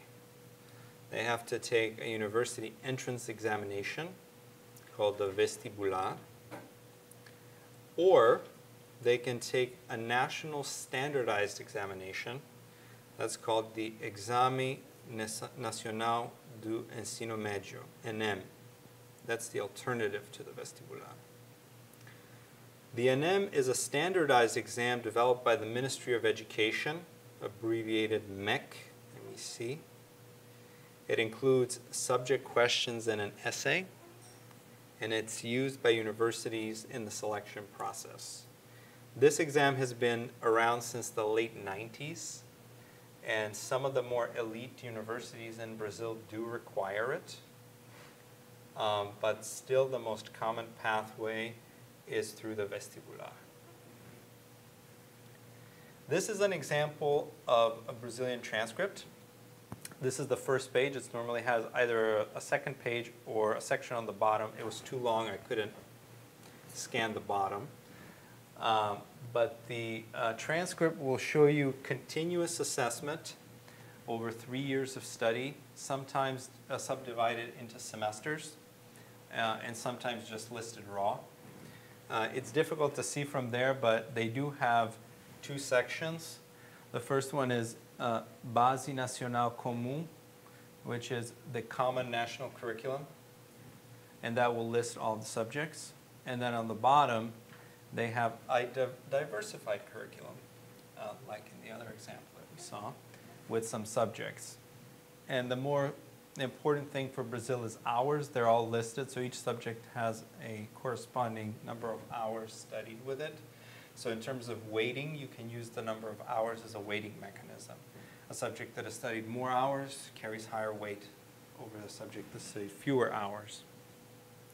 Unlike in the US, there's no examination information listed on the transcript. All you're going to see on this transcript is the courses taken in high school, and on the bottom, in many cases, you will see a section that says certificate, and that will certify whether the student has actually finished that level of education, and they get a separate diploma, but in some schools they don't, so they just get one, and on the bottom it says certificate, so just be mindful of that. The completion is not necessarily tied to an additional document, it's tied to completing the requirements and then the school confirming that they have been completed. Was there a question that I missed? No, okay. So you don't see anything on the on the high school transcript at all about examinations. The only place that you will see that is if they went to university. And of course, to get to university, they had two paths, either to take vestibular or to take the ENEM. Most students take the vestibular, and that particular student that we saw earlier decided to enroll in a bachelor level program at Jorge, it's an accredited university in Brazil. And in this section, over here, the university is telling you the academic history of the student. So they say establecimiento do segundo grau.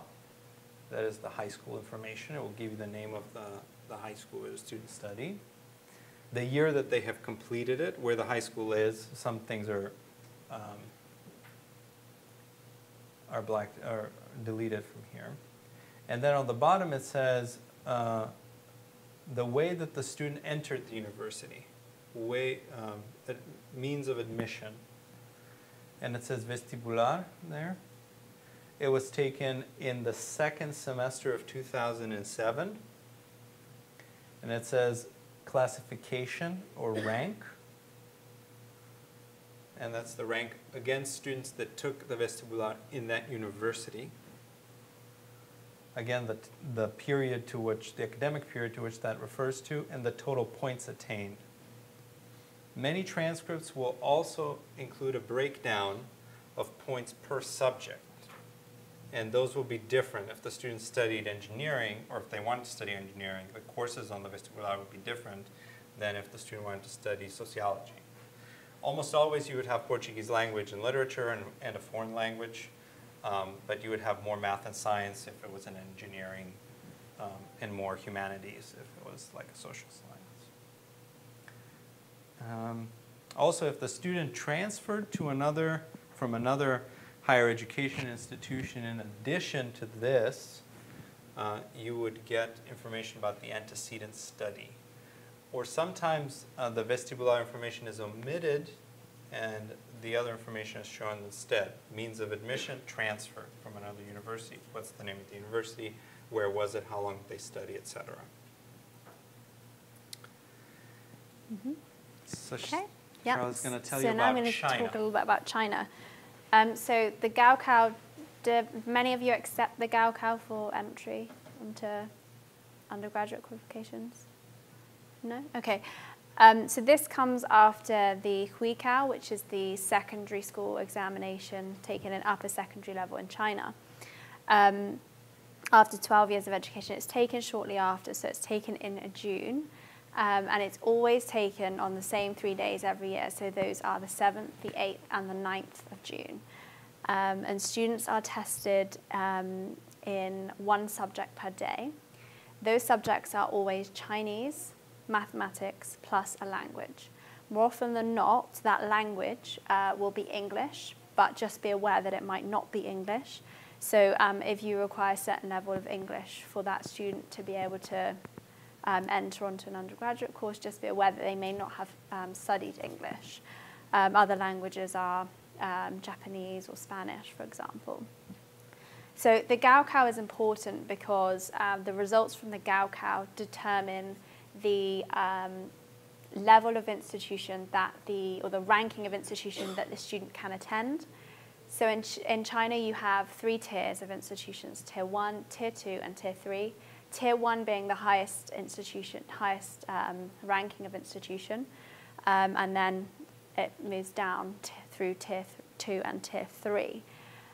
So there is a table online. I have the link, so if anybody needs that link, but it is all in Chinese. But if you read Chinese, great. If you have Chinese colleagues, then also great. If not, then you can ask me, and I have colleagues that can read.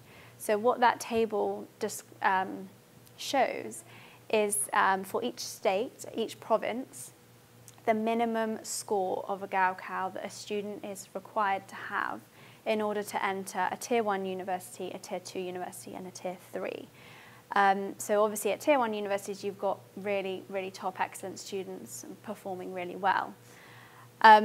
So the way the Gaokao works is it is 2 different scores added together. So as I mentioned, you are examined for the Gaokao 3 subjects, but that score is then added to the score from Huikao subjects, so subjects that they studied at the upper secondary level.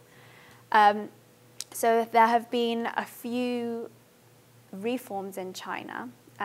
So last year were the first graduates of the new Gaokao 3+3 system. But this was only in 2 provinces, but they are rolling this out across China. So by 2020, all Chinese students will follow the 3+3 system. What this means is the 3 subjects are the Chinese, maths, plus language.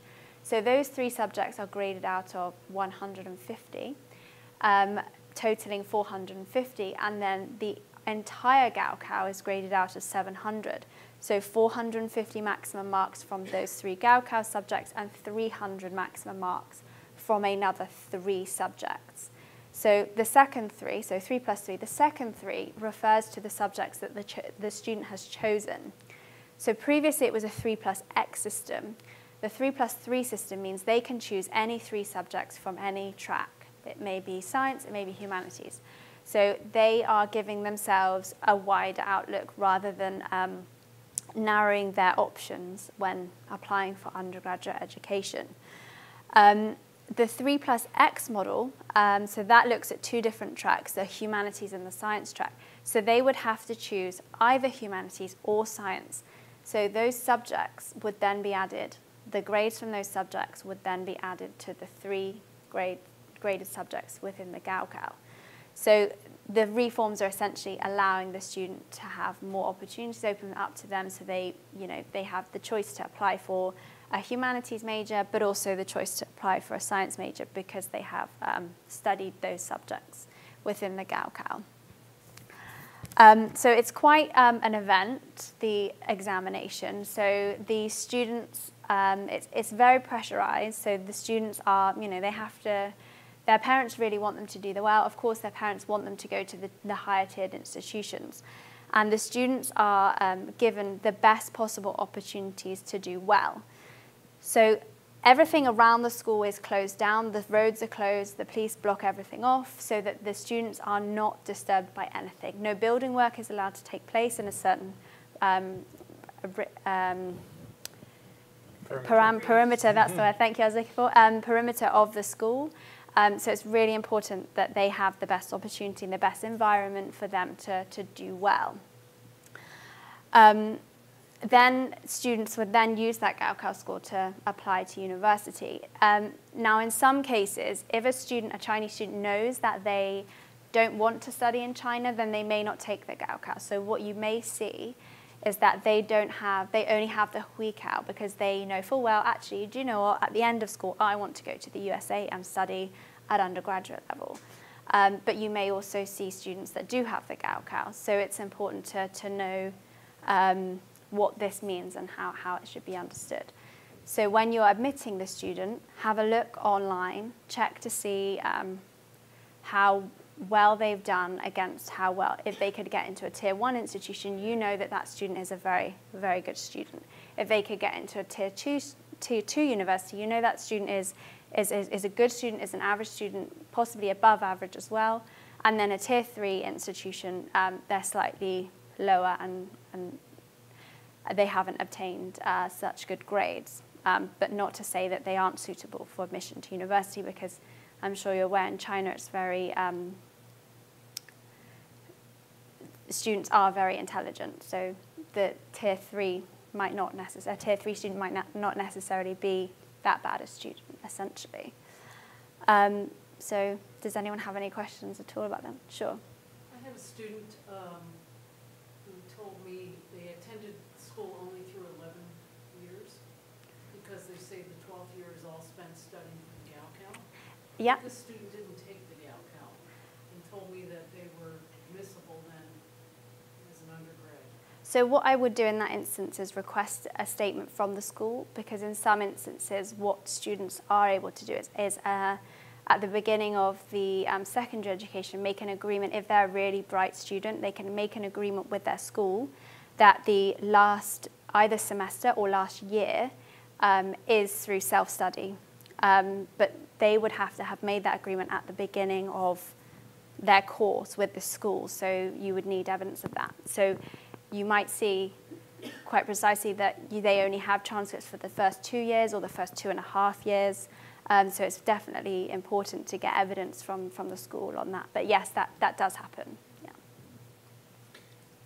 And in terms of equivalence, I mean, if they were issued the exit credential, and if that's comparable to a high school diploma, which it is, Chinese exit credential, then you can look at it that way. It does present a bit of a challenge in terms of assessment, because you don't have 1 year to assess, which you normally would have. So you have to make that determination of whether that's sufficient for your institution. But if you're just looking at whether the student graduated and can continue to higher education, as long as they have the exit credential and you follow the due diligence, you could still consider that student. Yeah, so at UK NARIC considered the Gaokao comparable to an A-level, which is the qualification that's used for entry into university education in the UK. But it's actually important to note that UK universities, the majority of them, don't always accept Chinese students directly onto an undergraduate qualification. Now, this is mainly for reasons of language, so their English may not be at a point where they can sit in a lecture theatre full of 200 people and sit and listen and take in everything that they need to in order to do well in the course. But it's also down to style of study. So doing a foundation program or pre-sessional, as we call them in the UK, it may be 3 months, 6 months, it could be a year, helps them to understand the way in which study is done in the UK, because it's very different to how it's done in China. So between China and the US, it's going to be very different to the way they're used to studying. So it's important that they have the support to know exactly how they should be studying. There's a lot of, large lectures, independent study, and that kind of thing. So. All right. This was our last slide in part 1. So before we delve into part 2, which is more applied, did you guys have any questions about the general part of this? How many, if any, oh, go ahead. I was just wondering if you were going to address, as far as SATs and ACTs, if you were going to address the topic of some universities now trending towards not requiring SATs. Yes, this is a U.S. Discussion now. There's a lot of controversy about the exam. Some claim that it's prejudicial, or perhaps it's not culturally sensitive enough to allow all students to perform at the same level. So there's been many revisions to try to lessen that concern, but this concern will always be there, of course.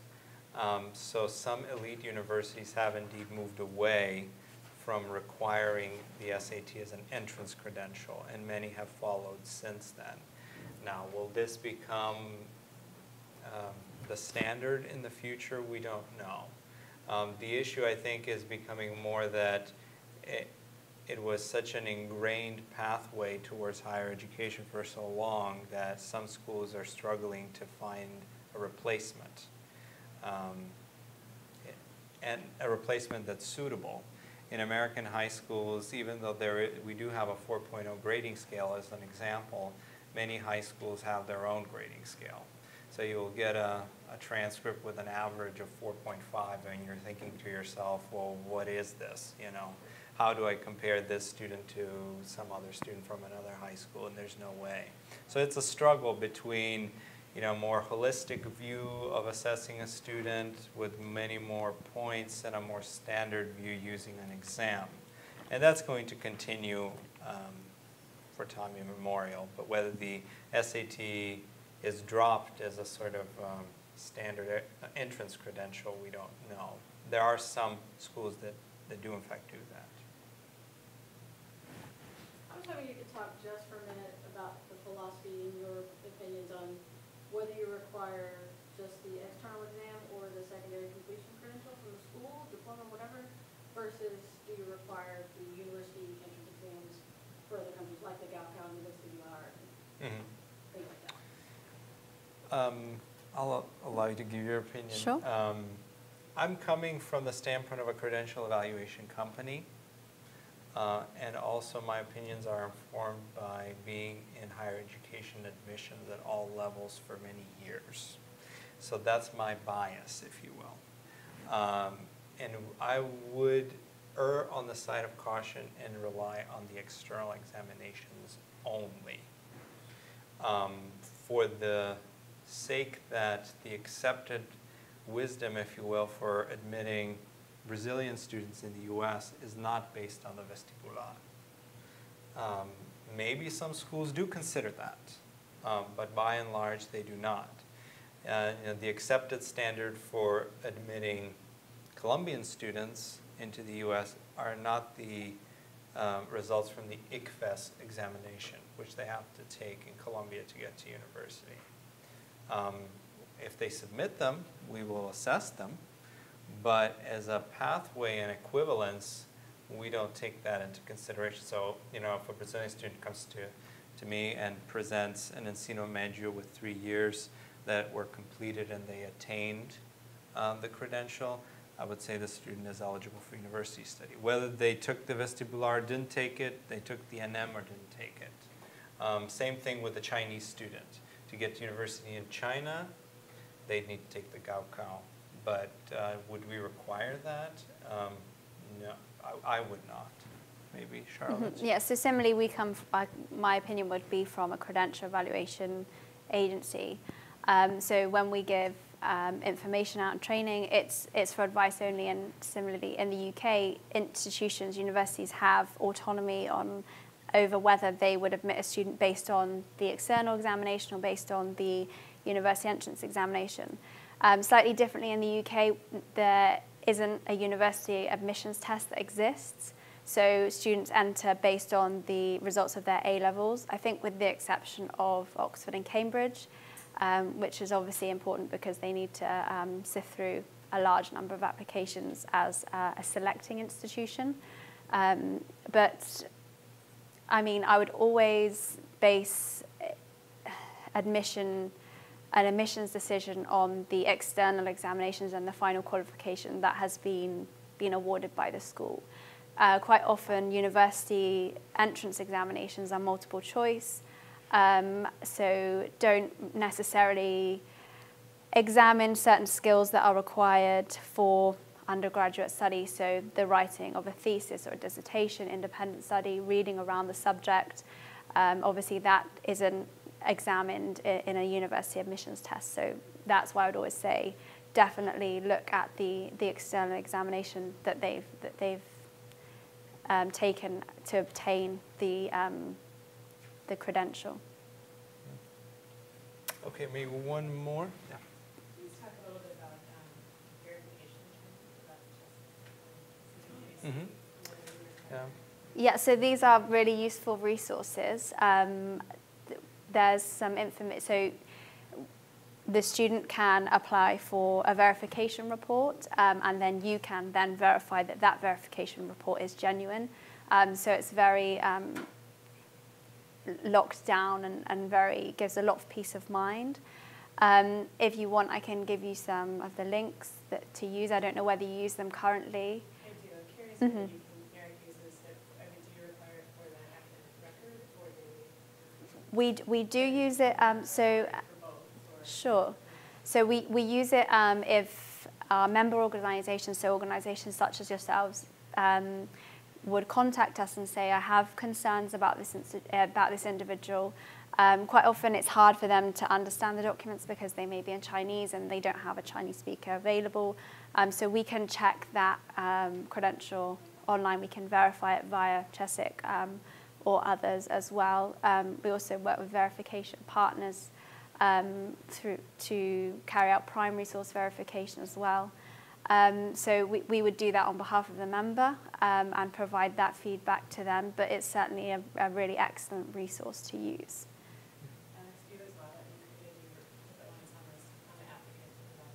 Absolutely. We actually do have a contact at TAICEP, so we could go directly, but it's a matter of policy. We leave it up to, we put the onus on the student, exactly, as you say, because the report is very transparent, and then you can cross-verify the report. So there's really no incentive for you to go direct, but if you have a contact, you could. I mean, if you go to the website, and I forget whether it was TAICEP or CDGDC, but in some cases, the third party cannot verify directly. It has to come from the student.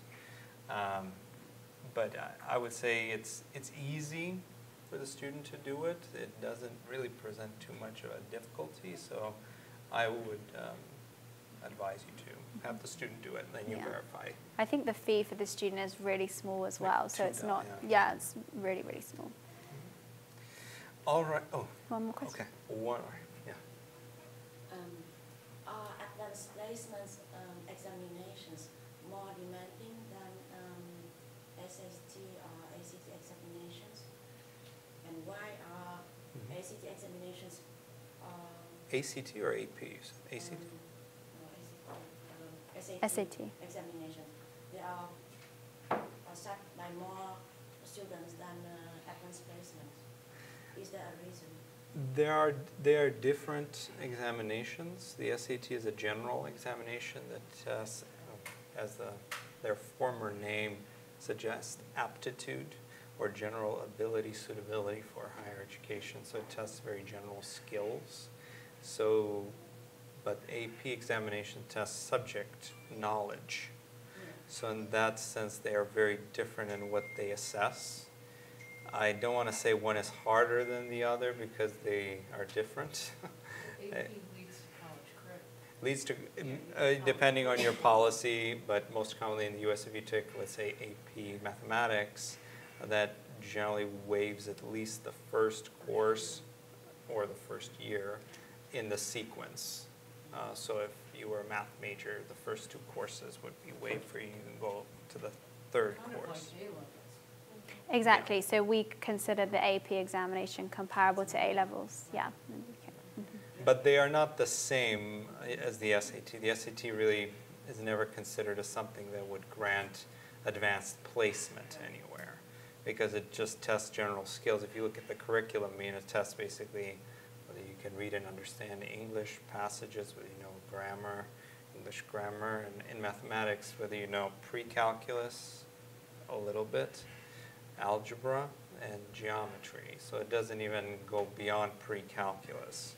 So in terms of testing knowledge, it's not a good exam, and it's not comparable in that sense to the AP exam, which is subject-based.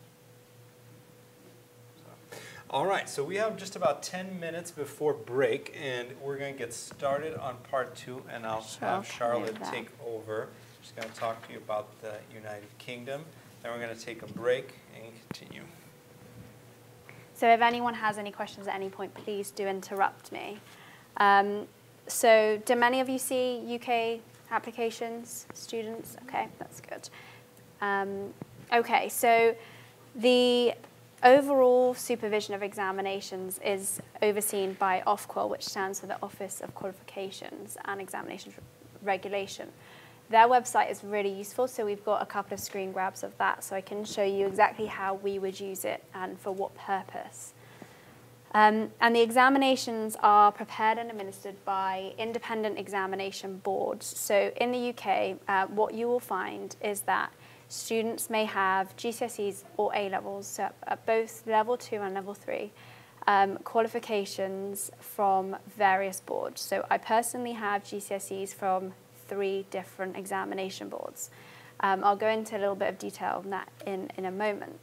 So the 5 examination boards are the following. So AQA, OCR, WJEC, Edexcel, which is part of Pearson. So Pearson is the overarching company, and CEA. So these are, just so you know, when I say United Kingdom, these are the awarding bodies in England, Wales, and Northern Ireland.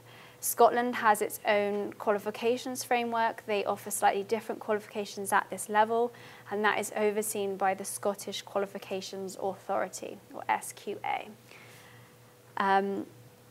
Okay. So this, a little bit more about Ofqual. So it's a government department, so there are lots of different similar government departments that oversee different aspects. This particular one oversees qualifications, and it regulates them, the examinations, the tests that are completed and delivered by the examination boards to make sure that they are at the same level, make sure that they are meeting level 2 requirements, level 3 requirements. And until May 2016, Ofqual also regulated vocational qualifications in Northern Ireland, but that's done slightly different now. So the regulated qualification, so that term links up with the regulated qualifications framework.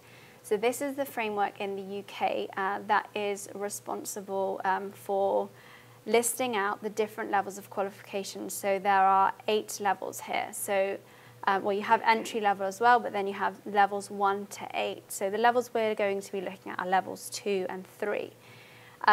So the regulated qualifications framework helps you to understand the outcomes that the student would have, the learning outcomes that they would have reached at the end of completing a qualification at a certain level. It also highlights that qualifications may be at the same level, but they may be a different size. So you may have, for example, a BTEC diploma, which is at the same level as an A-level, but it's slightly smaller because it only took a year, whereas A-levels take 2 years. There were less credits, there were more credits for the A-level, but the learning outcomes were exactly the same. So also Ofqual ensures that examinations, so they would accurately reflect what the student has learnt and that that student has learnt all content at a level 2 or level 3. And most importantly, that the general public has confidence in this so that they know when they are recruiting a student with a GCSE or with an A-level that they have the required learning outcomes and skills needed for their requirements. So all students and teachers have access to all of the information regarding the regulated qualifications. So they know exactly their progression routes from level 2 to level 3. Some students, all students in the UK would take GCSEs, but some students post-GCSE would take different qualifications, which I can go into in a moment. So a useful link, so as Alex said, you will have access to the presentation slides, so you can have a look at the link there. We'll give you some information about Ofqual, because I'm sure I could stand here all day and talk to you about Ofqual, but we'd like to cover other things as well.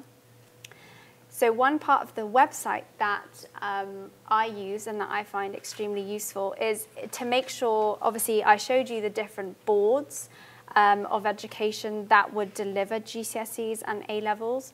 But if you come across certain diplomas at level 2 or level 3 that you're not sure about, you can check here. And if it's awarded by a body that you don't recognize, you can check here.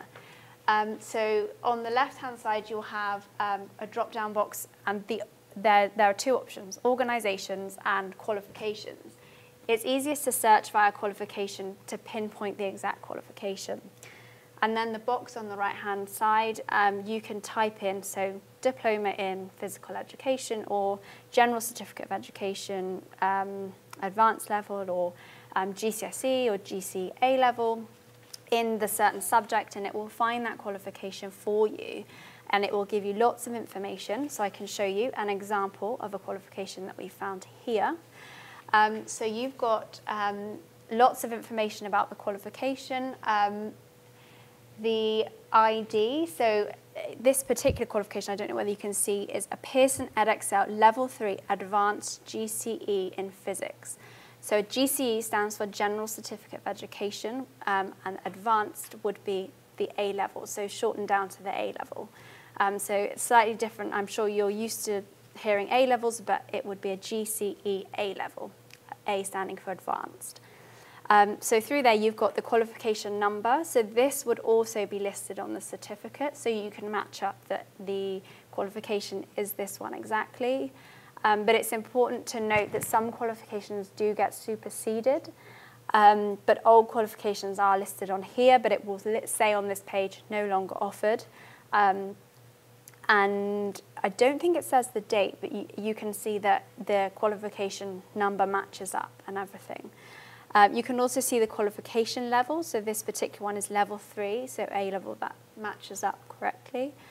You can also see the European Qualification Framework level. Is anyone familiar with the European Qualification Framework, or EQF? Sure. So this framework helps European qualifications be understood between countries. So EQF level 4 would be a high school leaving qualification. So an A level, or a high, as we would call high school leaving, at level 4. And that framework is available online on the Council of Europe's website, so if you wanted to have a look at that, that's quite a useful one. But it's important to understand the framework in isolation as well, so understanding the regulator qualifications framework on its own. Then below that you've got the size, so this is the number of credits required to complete the A-levels, so in this particular case 360. So as I mentioned before in the RQF, the framework, it may be that there's another qualification at the exact same level, level 3, but that requires different amount of credits. And that's not to say that it's a lesser qualification or it's at a lower level, it's just that it's a different size. Then you've got the subject area. So as you can see, this is in physics. So this area would be covered in science. The type of qualification, so there it's slightly easier to see that it's an A-level, so it says GCE A-level. And the type of assessment as well. So this would be awarded by Pearson Edexcel, so the final certificate would be from them. And we do have some examples of documentation, but I'm sure many of you have seen the documentation from the UK. It's not very decorative, it's just very similar to a transcript, so it's not something you might want to put up on your wall like you would with your bachelor degree maybe. It's less formal than that and more like a transcript. So just a couple of quick questions. I know I did mention these, but just to highlight the examination body here, the awarding body. Pearson, exactly, yeah. And yeah, so Pearson Edexcel. And then the type of qualification? A-level, sure. A-level, level 3, so. Okay, so starting essentially at the beginning. So General Certificate of Education is the first exit qualification awarded in the UK. So this is a compulsory part of education. So in order for students to go on to study at GCSE level, what they would do in year 9 of what we call secondary school, they would make their choices. So they must, the core subjects are maths, science, and English. But then every student must be given the opportunity to study at least one subject from arts, design and technology, humanities, and modern foreign languages. So they must study one subject from each of those, plus then they would choose studies based on their interests and abilities. And then in year 10 and 11, these subjects would be pursued. Students also have to take religious education and information technology. Quite often, if the student hasn't taken this subject as a choice, so some students may choose to take religious education or information technology as a full GCSE, but as they are offered as in all schools, they are taken as a half a GCSE. So we'll see an example in a moment on some documentation of that. So most of the examination is taken in year 10. So years 10 and 11, this is known as Key Stage 4, followed by Key Stage 3, Key Stage 2, and Key Stage 1. So that's from primary school all the way up until GCSE. So mostly they are examined at the end of year 11, but there may be some cases, for example, if they're studying a double award in science, then they would study throughout year 10. They may take an examination at the end of year 10, and then the other one at the end of year 11. Some courses require coursework, although this is being phased out, so it's more of an examination solely based system here. And then, as I mentioned, the examinations are administered by the boards of education, so these are the boards of education here. And also, it's possible that they would have GCSEs from a variety of the boards, and each board would present a different certificate, so it wouldn't all be consolidated on one document, so you may have various documentation. Why are there so many boards?